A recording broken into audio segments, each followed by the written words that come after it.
Le visage et bien plus dans les cœurs, avec cette terrible pression sur les montures en allure fonçant sur la direction d'un territoire exsangue qui s'étend sur des dizaines de kilomètres.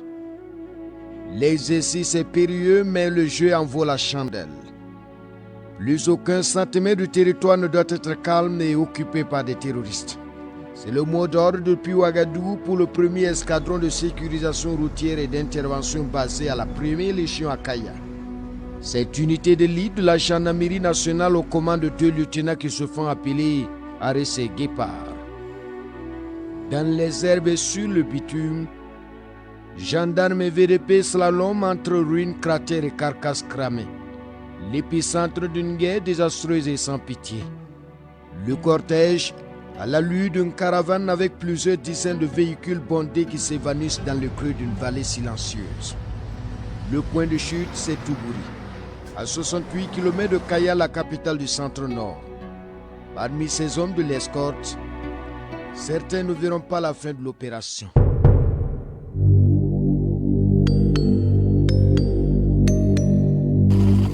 Au bout de 3 semaines, nous voici en escorte légère pour retrouver l'équipe aux portes de Fika en pleine opération. Elle se remet peu à peu d'un deuil. 2 combattants sont tombés sur l'axe au premier jour de la mission avant la destination finale. 2 éléments, dit-on, compétents arrachés au groupe, qui a enregistré également 2 blessés par mine, évacués et pris en charge à Ouagadougou. La porte de Ouanoubien, triste et célèbre localité, cette carcasse de véhicule est le symbole de l'impitoyable vindicte que les terroristes ont réservé aux usagers de cet axe qui mène au Sahel. Certes, la rage de le reconquérir renaît, mais ce tronçon a longtemps été une hantise pour les soldats et ceux qui l'empruntent. Pick-up, remorquables par dizaines écrabouillés par des mines ou incendiés par les terroristes, joncent les abords de la chaussée. C'est la partie du Burkina qui a le plus enregistré de dégâts matériels et humains après le Sahel. 24% des déplacés internes au plan national viennent du centre-nord. Les chiffres sont du CONASUR. Les morts, eux, ne se comptent plus, du moins depuis un certain temps. Illustration autour de ce cratère béant. Cette bombe a tué 2 terroristes qui préparaient une embuscade à la mine à effet dirigée contre l'unité. L'explosion a projeté les corps de part et d'autre du bitume. L'odeur fétide enveloppe l'atmosphère suffocante, avec le danger perceptible dans ces épaves et ces marchandises calcinées. La véritable menace sur les axes routiers, pour ce qui concerne la population civile, c'est la menace ID qui pèse plus. Donc ces camions étant calcinés et immobiles sur les axes routiers constituent des endroits de piège pour l'ennemi et au passage de la population, ils actionnent tout simplement les mines qui sont déjà posées, et ce qui crée une certaine terreur au sein de la population qui évite d'emprunter l'axe. Comme cet escadron, la gendarmerie nationale en dispose 6. 3 sont pour l'instant opérationnels. La mission, conquérir et assurer la viabilité des axes routiers stratégiques à travers des patrouilles en permanence. Celui-ci a pour rayon d'action Kaya-Dori, 177 km. La dédale obscurée a besoin d'un coup de balai. Mais prudence. Même cramée, cette ferraille peut être piégée. Récemment, un combattant en a été blessé. Nous avons des démineurs qui vont prendre tout le temps, checker le camion et s'assurer qu'il n'est pas piégé avant maintenant que la machine passe maintenant à l'œuvre. La grue passe à l'œuvre. On va tenter et amener au moins à 100-150 mètres de l'axe pour éviter toute surprise.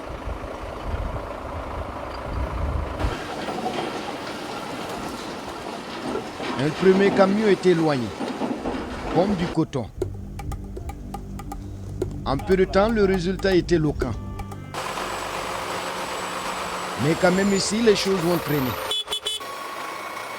La grue ne fait pas le poids devant cette remorque chargée de chaux. C'est la galère. On puisse diminuer la charge avant de pouvoir tracter. Ça, on ne peut pas. Mais il faut agir et mettre ces débris hors de la voie. Essayez cette option-là. Il faut qu'on vide un peu le véhicule là avant de pouvoir tracter. Enlevez celle-là et puis revenez avec maintenant griffe propre. Il faut placer votre truc là ici. Si ça prend là, dès que vous soulevez là, vous n'allez pas pouvoir renverser, mais le changement là va se faire. Continue. Continue. Continue.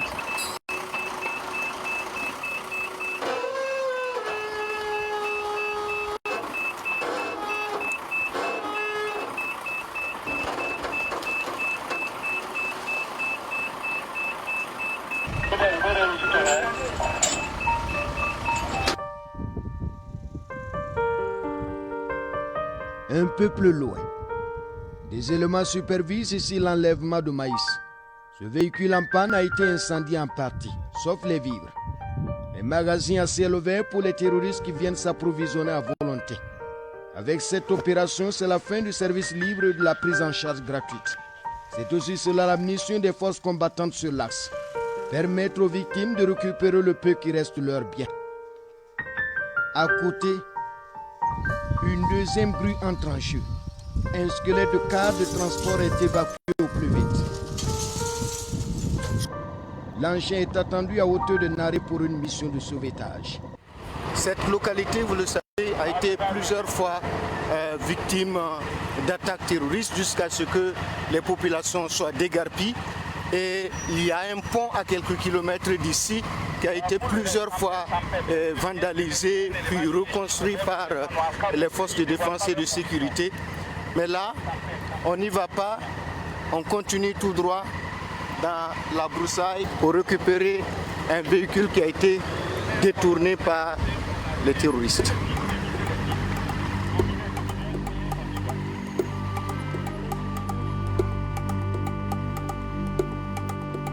Au bout de quelques minutes, les envoyés de propriétaires découvrent la machine avec l'équipe. Ils sont aux anges, mais pas que cela.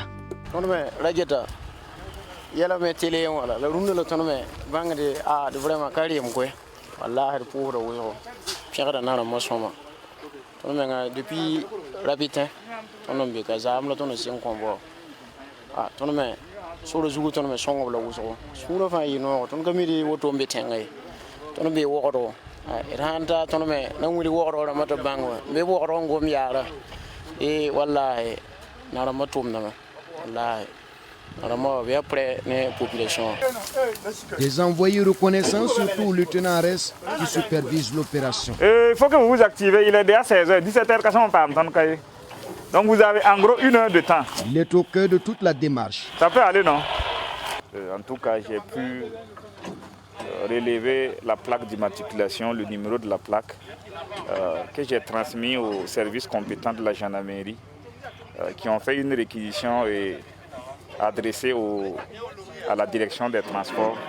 Et c'est là qu'on a pu remonter jusqu'au propriétaire qui est actuellement à Dori. J'ai pris contact avec lui et on a organisé pour qu'on puisse enlever le matériel là. Du matériel un peu saboté par les terroristes. Mais ici, le plus important est qu'il soit enlevé. Ce défi, difficile à relever. Déjà, plusieurs tentatives infructueuses. La groupe N a soulevé le mastodonte et son porteur.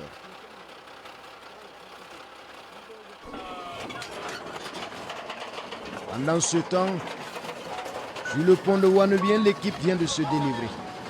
La remorque, du moins ce qu'il en reste, est traînée vers le bas de la chaussée. Le contenu ne sert plus à rien. Une perte énorme pour le propriétaire. Tous ceux qui ont eu le malheur de croiser le chemin des terroristes subissent le même sort. Certains sautent sur des mines, d'autres sont abattus. Les hommes de la brousse dégainent facilement. Il faut qu'on libère les axes routiers pour que la population puisse se ravitailler. Si nous devrons à chaque fois ravitailler les différentes villes par convoi, ça sera très difficile pour nous. Donc il faut qu'on permette à la population elle-même de se ravitailler dans les différentes villes. C'est que la pression est là. L'ennemi compte vraiment isoler les grandes villes pour les asphyxier. Et je vous dis que aucun sacrifice n'est de trop il s'agit de préserver des vies. Aucun sacrifice n'est de trop. Même s'il faut construire des murs pour permettre aux usagers de franchir, de vaquer librement à leurs occupations en circulant, en empruntant l'axe, nous allons le faire. En entendant des forteresses, il faut sauver le compacteur détourné. La situation s'enlise dans les bois et les hommes piaffent d'impatience.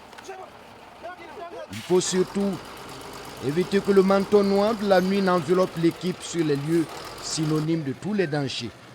La menace est là. Rien ne résiste au fer, pas même les encouragements de l'officier gendarme. Il y a lieu que vous arriviez à enlever ça aujourd'hui, c'est bon? Voilà. C'est la déception. Le groupe est obligé de reculer pour revenir à la charge 3 jours plus tard, tracter l'engin et le remettre à son propriétaire.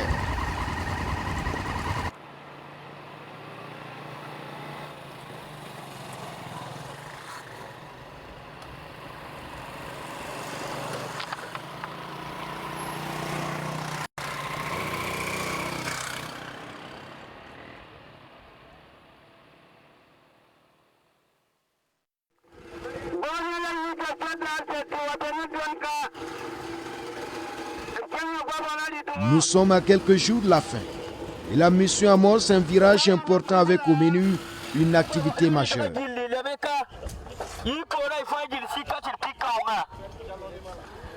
Ce matin, à la périphérie de Piscila, 30 km de Kaya, l'escadron sonne le grand rassemblement.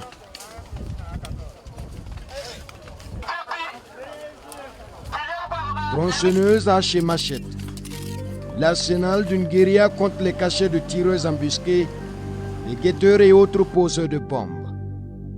Quelques jours plus tôt, une opération similaire avait permis aux populations de Tougouri de débarrasser une bonne partie de l'axe de ces arbres et buissons encombrants.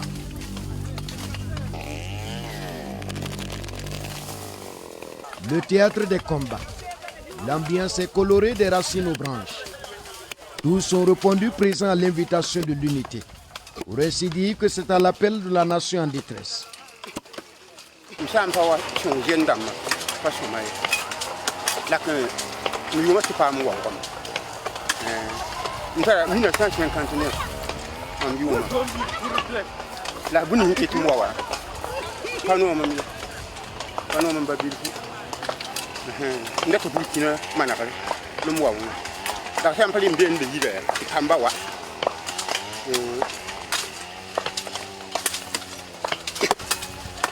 À 64 ans, les os et les muscles ne répondent plus à la perfection pour ce vieil homme,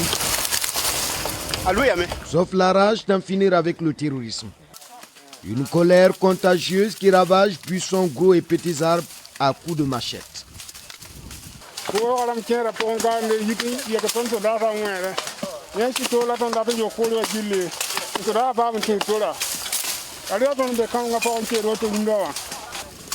Comme lui, la plupart des personnes ici sont des déplacés internes, galvanisés par le travail des gendarmes. Ces guerriers qui ont permis à ce vieil homme de fouler pour la première fois depuis 3 ans sa terre natale de Wanobia.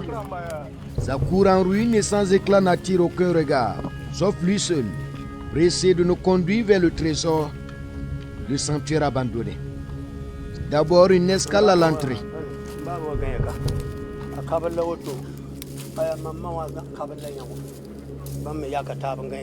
Rien que des fantômes qui ne parlent pas et le décor d'un effroi sans fin.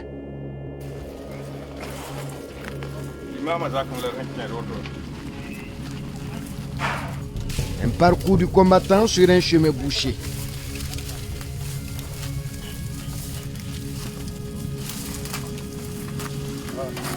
Enfin, nous voici à la porte.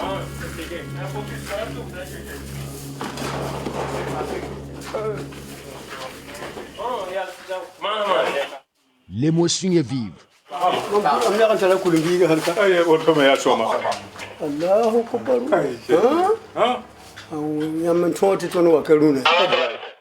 Un miracle vient de se produire.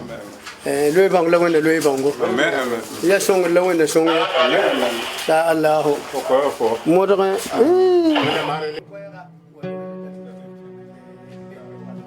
L'enfer terroriste à la porte du désert.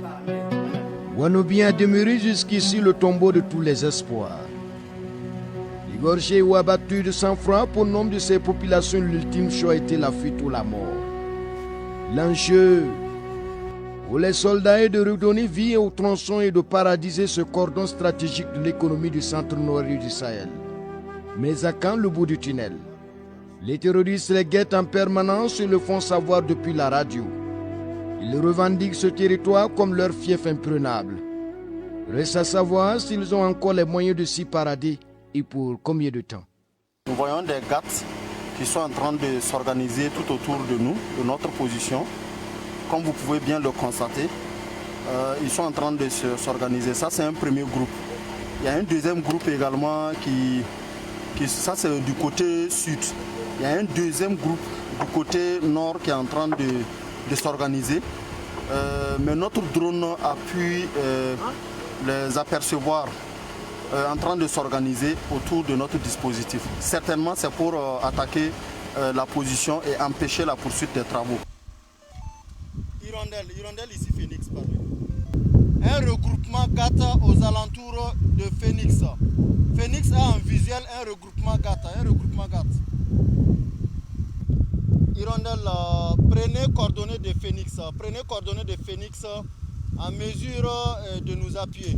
L'attente va être longue et stressante. La demande est forte pour l'ange volant. Et le souhait des combattants ici est que chaque unité soit dotée d'un drone de combat, de la logistique et de personnel en nombre. En attendant, le commando s'organise avec les moyens de bord pour stopper la colonne de fous en branle. Seule l'inquiétude, la population civile qui fait craindre des victimes collatérales en cas d'affrontement ouvert. Explication du lieutenant Guépa qui actionne son plan de salut. Faites environ 2 km dans cette direction. 2 km. 2 roquettes. Juste pour la dissuasion. Et c'est la débandade pour ce groupe. Et notre injonction tente de faire diversion. La tension monte. Vite, une équipe réduite se lance pour le contenir et éviter de troubler la quiétude des civils. Moto blindés et pick-up rasent les herbes. Hors de la piste, c'est la course contre la montre. PKM et 12-7. Des balles envoient le message. Les éléments terroristes effrayés prennent la peau des tempêtes.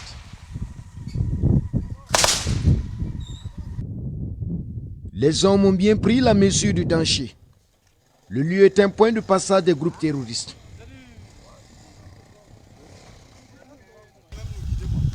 Encore une alerte. Le drone en altitude est sur un binôme de terroristes qui progresse vers notre position. L'équipe Warrior monte une opération. Les fantassins l'ont appris à l'école. Le premier qui tire à l'avantage et la meilleure défense est l'attaque. Nous sommes en route, en liaison avec la base qui nous oriente sous les caméras de 2 drones de surveillance. La lutte antiterroriste est une guerre high-tech, extrêmement chère, supportée par les populations. Il y a danger de mort. Le lieutenant Arès recommande une grande prudence à l'équipe. La position de l'ennemi est à environ 2 km. La tension est dans les ronges, la poitrine aussi.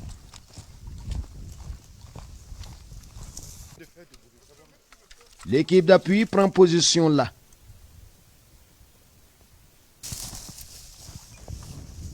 Et le reste va pour l'assaut.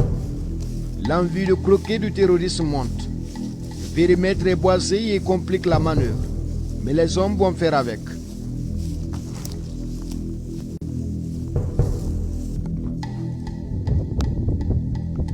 Les cibles sont à portée des canons qu'on ajuste avant ce silence pesant.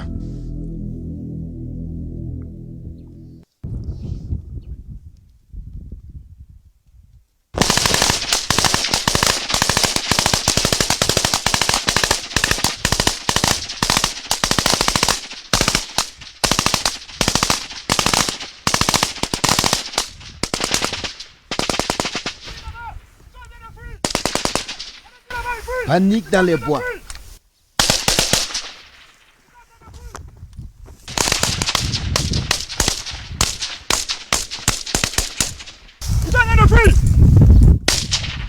Les terroristes tentent de s'extirper du feu des combattants, mais le drone ne les lâche pas d'un œil. La chasse à l'homme s'engage.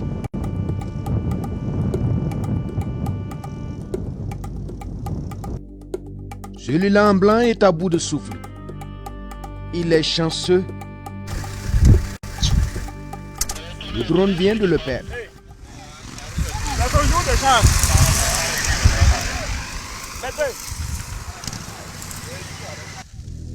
La messe est déjà dite pour l'autre individu en cavale. Le verdict sans pitié.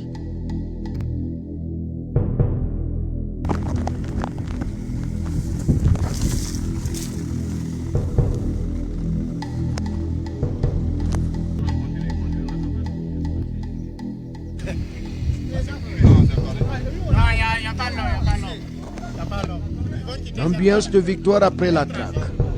Le théâtre des opérations. Un lieu de repos sans confort pour les terroristes. Le butin rassemblé à la valeur de symbole. Il y a aussi des trophées de guerre cachés. En fait, l'élément croyait tenir un simple poste radio antenne tendue pour s'informer. Dans la manœuvre, l'équipe va découvrir un trésor technologique de l'ingéniosité des terroristes.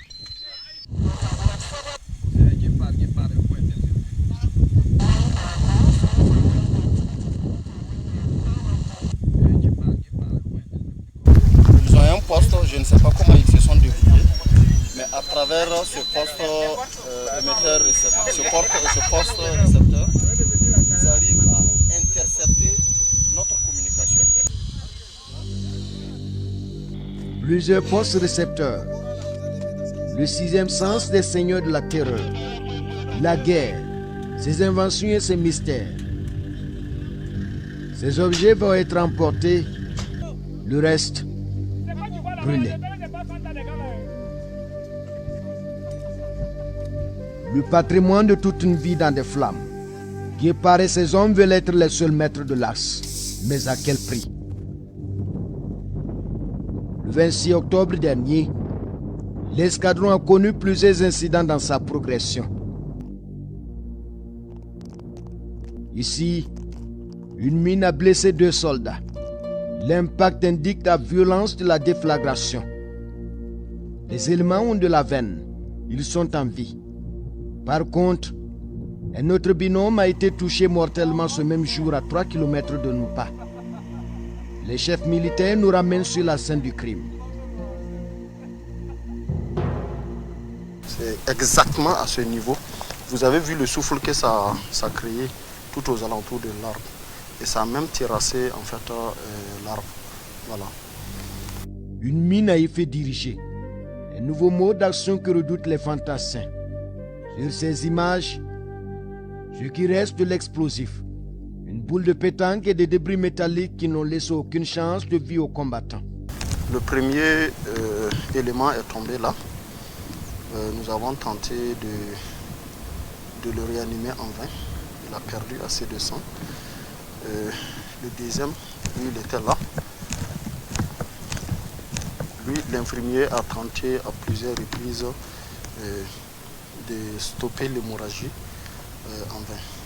C'était un peu difficile parce qu'ils avaient vraiment déjà perdu assez de sang. Ils avaient perdu assez de sang. C'était au niveau des jambes, donc c'était un peu difficile de pouvoir arrêter l'hémorragie en si peu de temps. C'est vraiment très regrettable. Ils se sont battus corps et âme. Ils ont donné le sacrifice suprême pour la paix de notre pays. Et soyez-en sûrs, votre combat ne sera pas vain. Nous allons poursuivre jusqu'à ce que notre pays soit libéré totalement de ces terroristes.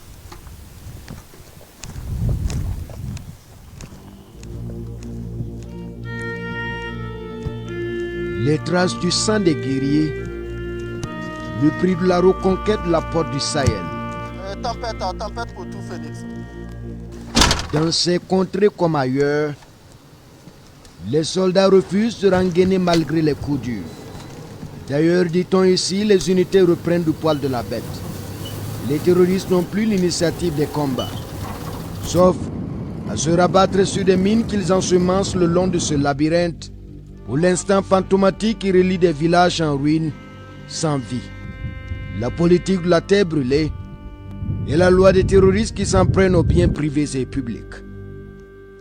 Leurs actions répétées sur ce pont à hauteur de Boenga ont laissé un décor de guerre et un paysage anxieux sur la route nationale numéro 3. Ce cratère est toujours frais. Le lieu est chargé de tristes histoires.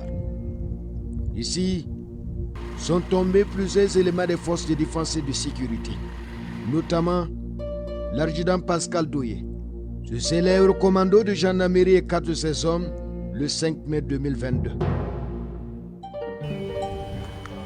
Un drame qui continue de hanter les usagers de cette infrastructure qui a besoin de bitume, tout comme ses nombreux nids de poules et bien d'autres infrastructures stratégiques de l'axe.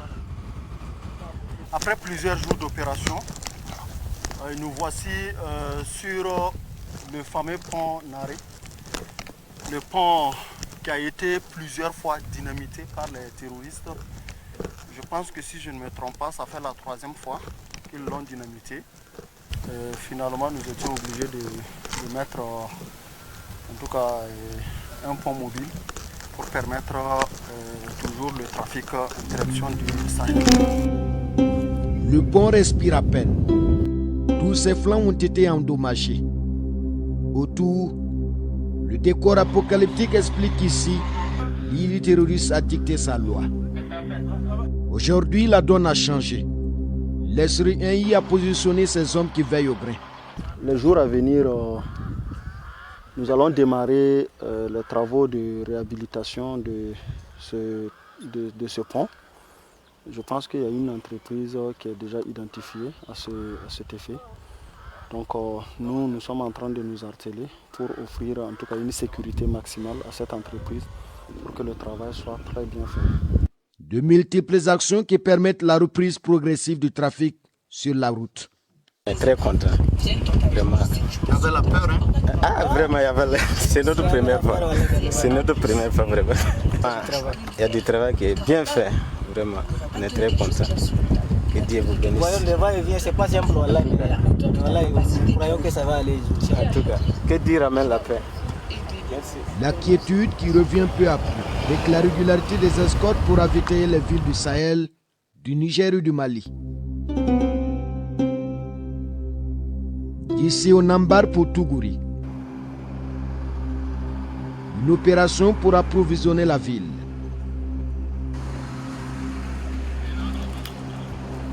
Motos et véhicules vrombissent. Il n'y a pas longtemps, monter dans un cas comme celui-ci, c'est prendre un risque. À bord, l'ambiance est faite. Tout le monde apprécie le bon boulot des combattants.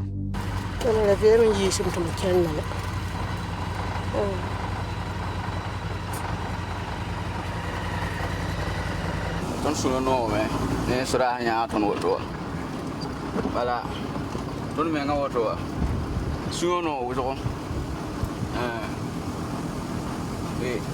Kata na man bula ninga balom muli tupeton me sunya no ko kai sunya no mse ah ko ko ro nyese yena ba pa ka tunu ya pa mbati zamana gan la fi pura wen barka let pura no ba ko so. Au bout de quelques minutes, voici à destination. Les passagers vident les cargaisons. C'est un soulagement. Wala ton kien lave wala ton pera wenne la ton pera namza kada soma na cause ko kum no la wona kinga brawo do ton yala ji ko sura libre pa men kenne. Ce natif de la commune et de ceux qui ont mobilisé la population pour les travaux d'élagage sur l'axe. Cette opération d'ailleurs s'achève à ce carrefour. Tête, bras et tricycles chargés de bois et ferraille. Avant ce salaire pour les populations en attendant de regagner leur terre. C'est autre défi pour l'escadron en faction permanente.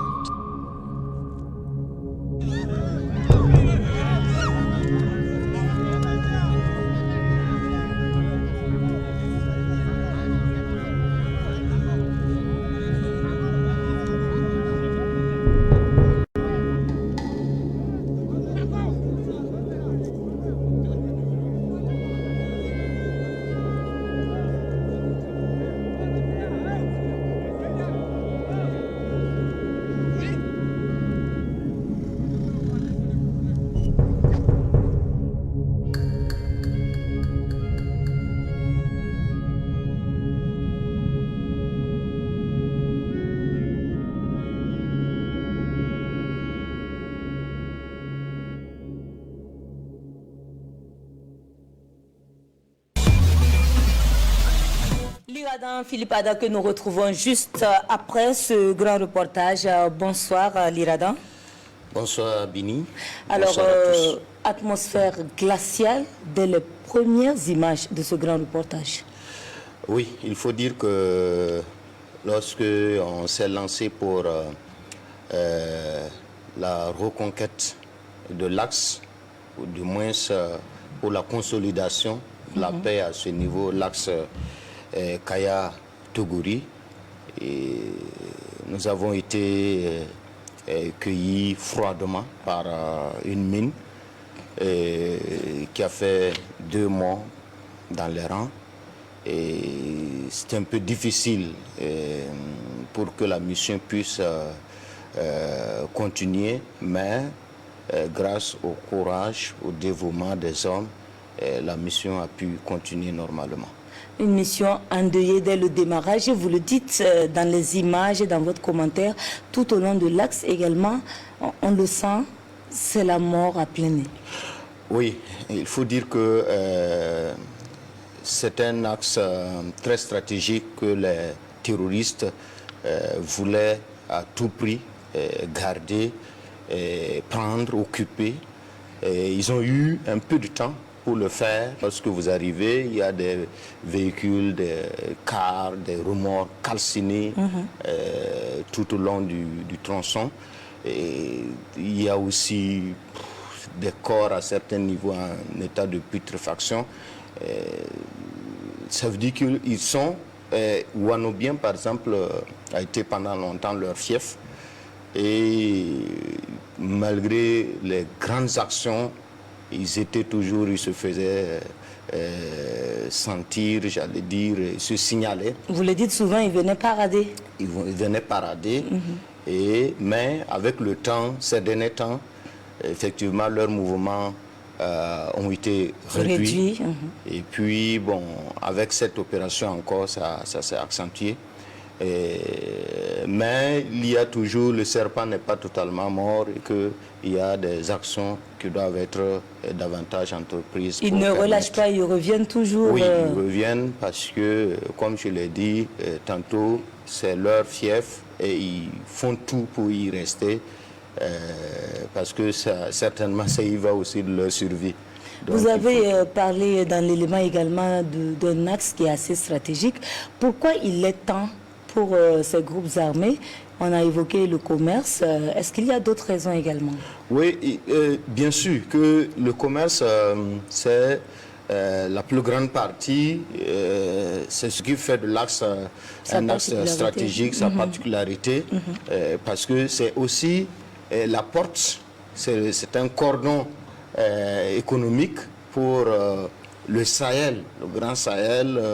Vous voyez, c'est lorsque les gens, les commerçants, les routiers quittent par exemple la Côte d'Ivoire, il faut nécessairement passer par Dori pour aller, pour desservir par exemple les villes du Niger et du Mali.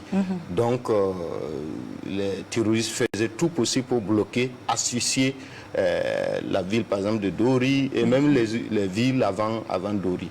Donc c'est vraiment un axe hautement stratégique que l'escadron a tenté de récupérer et d'occuper pour ne pas laisser les terroristes détruire l'économie complètement au niveau de cette partie de Burkina. Et la particularité de ces escadrons, c'est surtout de sécuriser ces axes routiers. Oui.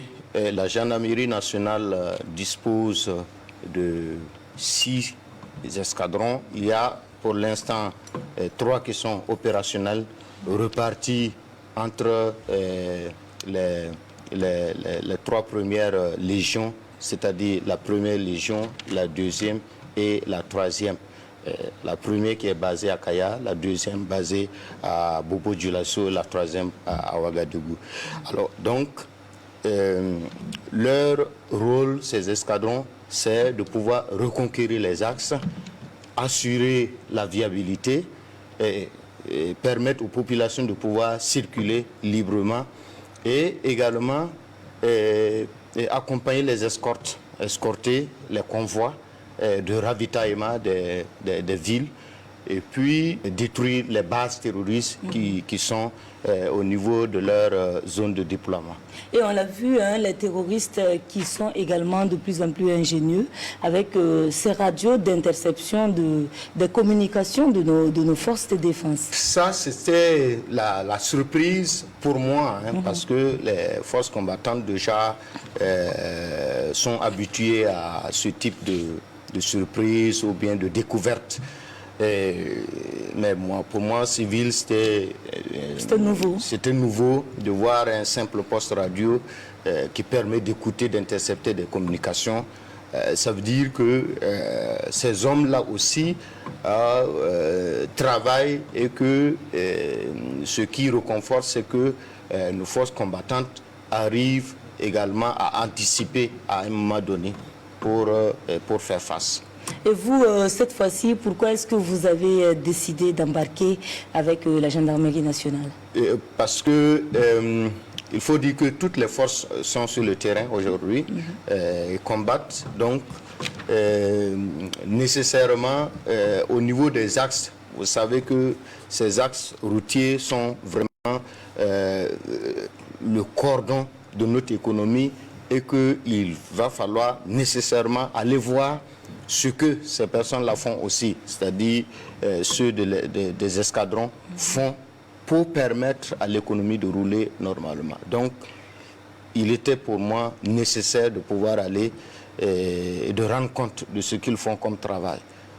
Également, toutes les forces, comme je le disais tantôt, travaillent et chacun doit être mis en lumière pour que les populations puissent davantage être encouragées à les accompagner sur le terrain. La lutte se mène au niveau de plusieurs aspects. On a vu également cette symbiose entre les populations et puis la gendarmerie sur le terrain. Oui, ça a été vraiment un coup de cœur pour moi parce que à Wanobien surtout, on a vu les populations de Piscila, de Tougouri se mobiliser pour élaguer la voie. Donc,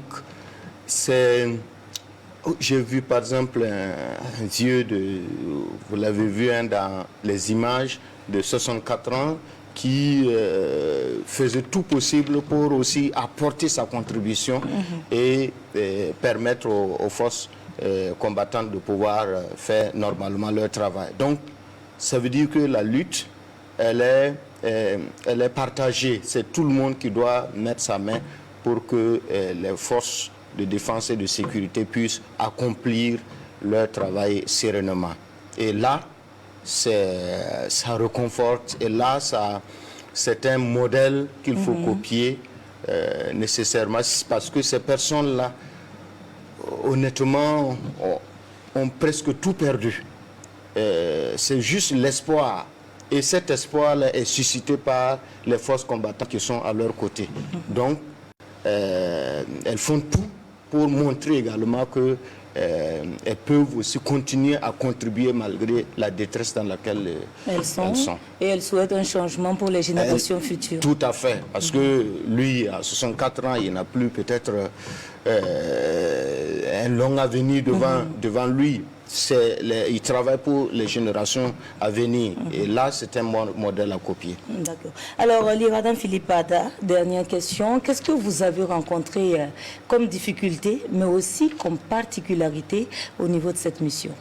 Bon, difficulté déjà, il faut dire que bon, quand vous prenez cette route-là avec le lot le volume d'émotions qu'on a déjà, à voir toutes ces carcasses, à voir des populations qui ressentent l'espoir, qui revivent l'espoir, ça vous fait, comme je le disais tantôt, c'est un flot d'émotions. C'est un flot d'émotions.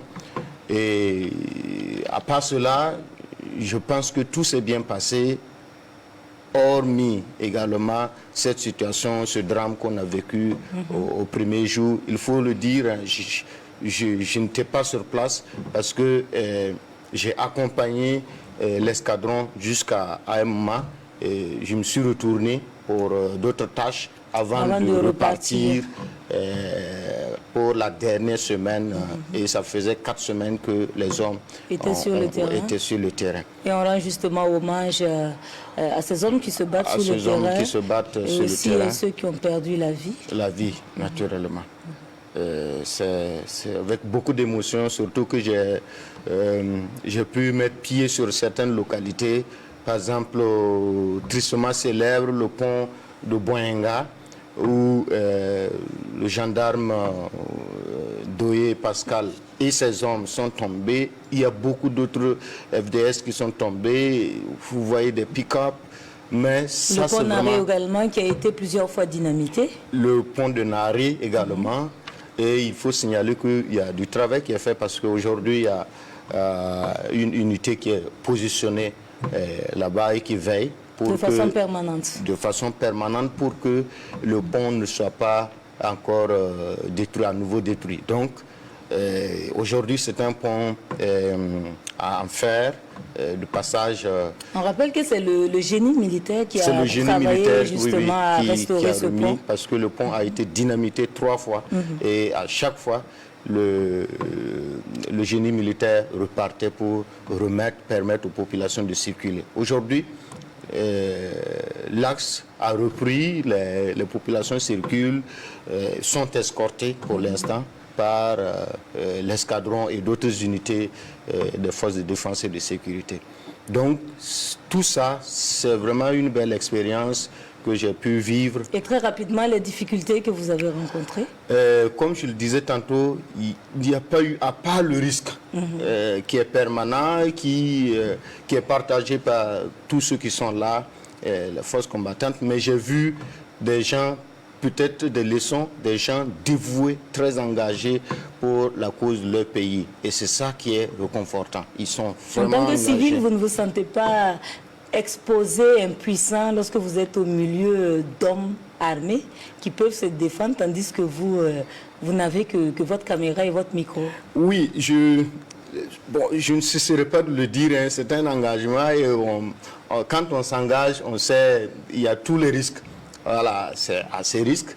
Et là, je n'ai vraiment pas peur. C'est après souvent après avoir rendu l'élément, le reportage, que je m'assois, souvent je réfléchis, je dis mais tu es fou, tu as posé cet acte, ça pouvait facilement te coûter la vie, mais je pense que les forces combattantes qui sont sur le terrain, qui se battent, je veux dire quoi, ma vie ne les dépasse pas. Ma vie en tant que reporter ne les dépasse pas, parce que ces enfants aussi, c'est des enfants des gens qui se battent pour la libération de leur pays. Et nous, notre contribution en tant que journalistes, c'est de les mettre en lumière pour que le monde puisse voir le combat qui est mené et l'engagement qu'ils ont de pouvoir aussi donner, offrir l'espoir, redonner l'espoir aux populations qui nous demandent aujourd'hui qu'à vivre dans la paix et dans On la va sérénité. justement rendre également hommage à l'ensemble des journalistes du Faso. Il y a pas mal de journalistes en tout cas qui travaillent justement à soutenir les forces de défense et de sécurité et ceux qui sont également sur place à Ouaga, qui traitent l'information et tout ceci contribue justement à ce que le Burkina Faso... Il faut aussi penser à ceux qui sont au niveau des zones rouges et qui se battent toujours, qui font leur travail, surtout les radios communautaires, c'est des gens qui mouillent le maillot, comme on le dit. Merci bien, Lirada Philippe Ada. Merci, chers téléspectateurs, de nous avoir suivis. On se retrouve en 2024 pour un nouveau numéro de 52 sur la RTB. Dieu voulant, bonsoir.